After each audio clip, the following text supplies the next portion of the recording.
Indian premier ലീഗിന്റെ ഇതുവരെയുള്ള season നോക്കിയാൽ ഏറ്റവും അധികം സ്ഥിരത പുലർത്തിയ, ഏറ്റവും അധികം മികവ് കാട്ടിയ ടീമുകളുടെ പേര് പറയാൻ പറഞ്ഞ് മുൻപിൽ നിൽക്കുന്ന പേര് തന്നെയായിരിക്കും ചെന്നൈ സൂപ്പർ കിങ്സിന്റെ. അതെ, 5 തവണ ചാമ്പ്യന്മാരായി ഒരുപാട് തവണ ഫൈനലിലെത്തിയ ചെന്നൈ സൂപ്പർ കിങ്സിന് ഏറ്റവും അധികം മികവ് കാട്ടുന്ന മറ്റൊരു സ്ഥലം ലേലമേശയാണ്.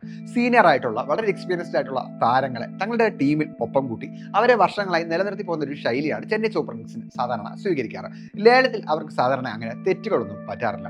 എന്തായാലും ഇത്തവണത്തെ മെഗാലയത്തിൽ ചെന്നൈക്ക് ചില തെറ്റുകൾ പറ്റിയിട്ടുണ്ടെന്നും ആ തെറ്റ് ചെന്നൈക്ക് വിനയാകാൻ സാധ്യതയുണ്ടെന്നും ഒക്കെ പറഞ്ഞിരിക്കുകയാണ് മുൻ ഇന്ത്യൻ താരം സുബ്രഹ്മണ്യൻ ബദ്രിനാഥ് ചെന്നൈ സൂപ്പർ കിങ്സിന്റെ മുൻ താരവുമായിരുന്നു. അദ്ദേഹത്തിന്റെ വാക്കുകൾ ഇങ്ങനെയാണ്: IPL വന്നാൽ ചെന്നൈ സൂപ്പർ കിങ്സിന്റെ മികച്ച ടീമാണ്, പക്ഷെ നൂർ അഹമ്മദിന്റെ കാര്യത്തിൽ എനിക്ക് ചില കൺഫ്യൂഷൻസ് ഉണ്ട്.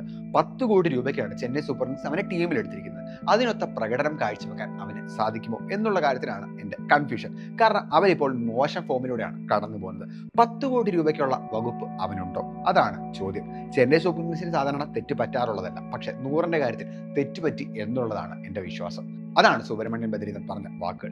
എന്തായാലും ചെന്നൈ സൂപ്പർ കിങ്സിനെ സംബന്ധിച്ച് സ്പിൻ ഓറിയന്റഡ് ആയിട്ടുള്ള ഒരു ടീമിനെയാണ് അവർ ഇത്തവണ ഒരുക്കിയിരിക്കുന്നത്. നൂറിന്റെ ഭാഗത്ത് നിന്ന് അവർ മികച്ച പ്രകടനം പ്രതീക്ഷിക്കുന്നുണ്ട്. അതാണ് 10 കോടി രൂപ കൊടുത്ത് അദ്ദേഹത്തെ വാങ്ങുന്നതിലേക്ക് ചെന്നൈയെ എത്തിച്ച ഘടകവും.